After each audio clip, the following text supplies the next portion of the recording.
But there's another question. Okay, she's stupid. I think, you could say that.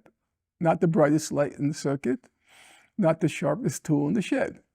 Sheryl Sandberg, she was the former chief operating officer of Meta, and I have no reason to doubt she's a very bright woman. She was top student in her economics class at Harvard, studied under Lawrence Summers. So, we're talking about serious business here. And she makes this after October 7th, she makes this documentary called Screams Before Silence, in which she proves that Hamas was weaponizing rape on October 7th. Now, as I told you earlier, I am way past, and have for a very long time, been way past dismissing things with which I disagree in a flippant way. I passed the bourgeois propaganda stage. I passed the Zionist propaganda stage. That's not, for me, a satisfactory response. I didn't know what to make of the original claims about rape having been weaponized. I didn't know what to make of them. I was skeptical.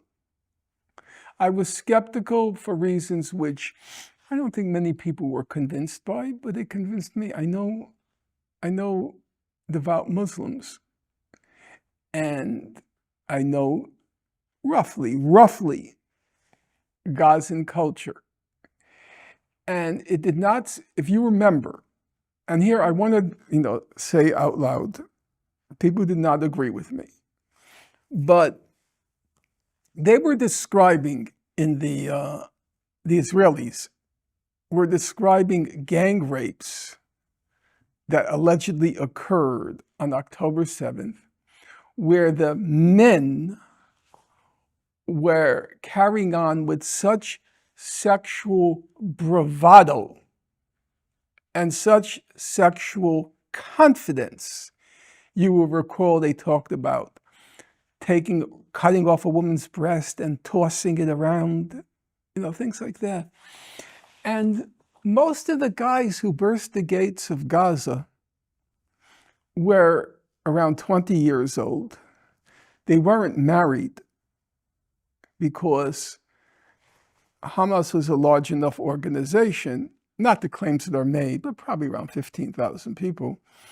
They're not going to send what was effectively a suicide mission, except for the ones who were supposed to bring back hostages, but in general it was a suicide mission. They're not going to put people on the suicide mission who have family. Family is important there. Children are important there. The father is the breadwinner. So it's basically, because of Muslim culture, it was basically guys who had no sexual experience who burst through the gates of Gaza. And so the images that were being projected were like of a pathological frat house. Something out of like Friday the 13th or something, gang rapes, tossing around breasts like footballs. That doesn't sound like young men from Gaza.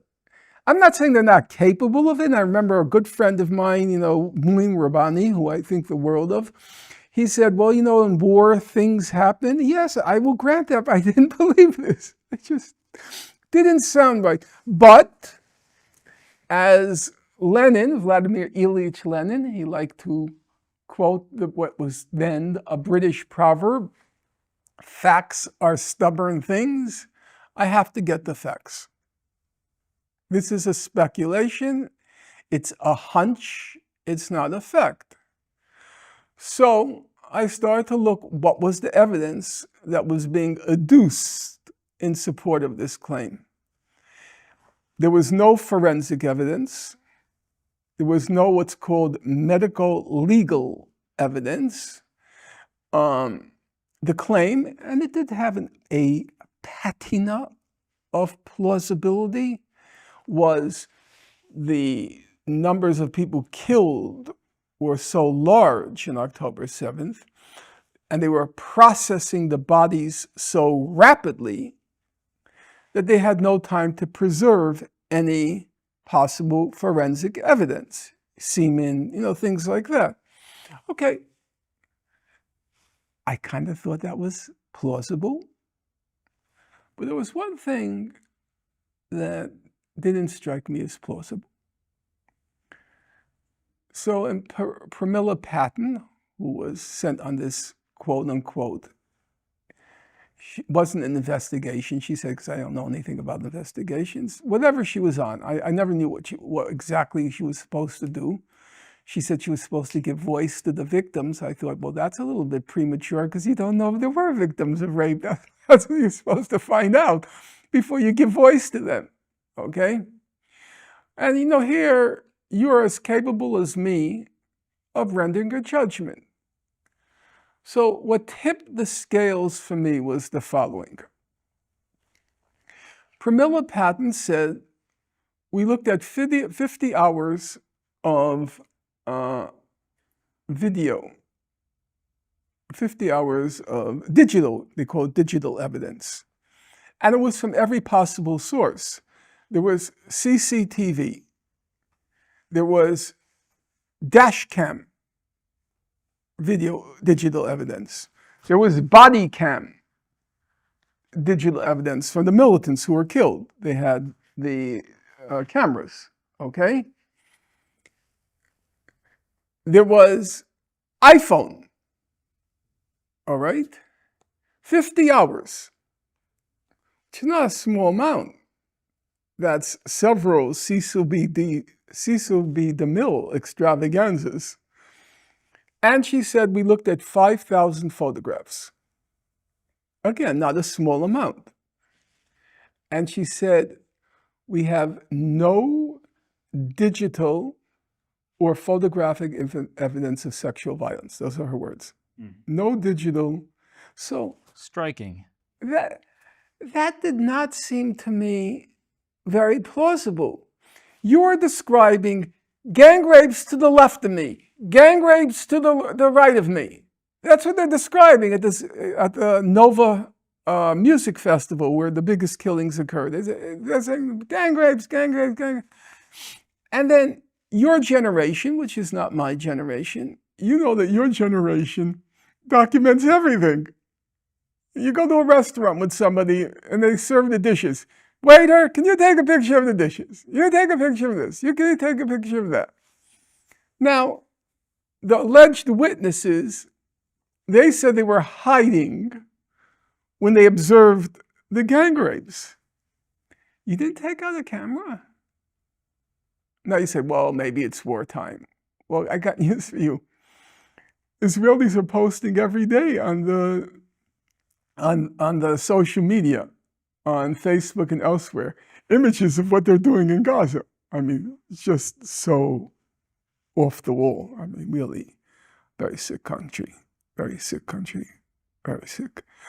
But they're posting all these images in the middle of the war. And no one, not one picture, not one image. Is that plausible?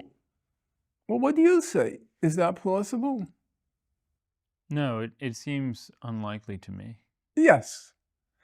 So when she said we have no digital evidence of rape, no photographic, not of rape, of sexual violence, none, I say, you lose me. So Sheryl Sandberg, to return to the former chief operating officer of Meta, a billionaire, formidable personality, for sure.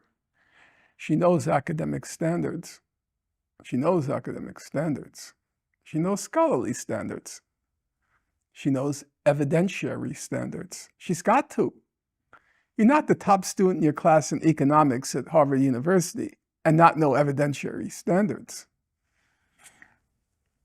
She writes of, she makes this documentary called Screams Before Silence. She says it's the biggest achievement of her life, the one she takes such pride in. And aside from interviewing witnesses, nothing. Nothing. You know, these are for the cause. You remember how I said in the 80s, every Jewish intellectual wants to do something for the cause? It's the same thing. After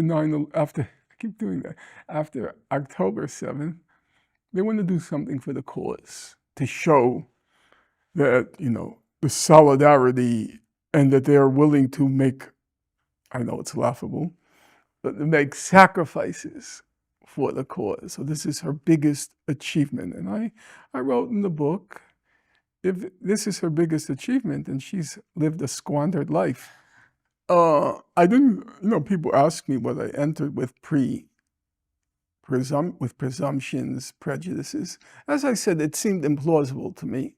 But I had enough criticism when I said, I don't believe those guys. I just don't believe this. I don't want to get into personal detail, but you know every guy, first sexual experience, you feel awkward. Am I wrong here? You're not wrong. And so, but this sounded like gang rapes, tossing around like a football. You know, there was a level of bravado which just didn't seem congruous for me, knowing the young men, you know? But after that, of course, my responsibility is to look carefully at the evidence. And you will note, as I note in the book, or in the chapter, both Human Rights Watch and the UN Commission of Inquiry, even though they were very harsh on Hamas, maybe deservedly so, maybe not, I won't go into that, both of them said, quote,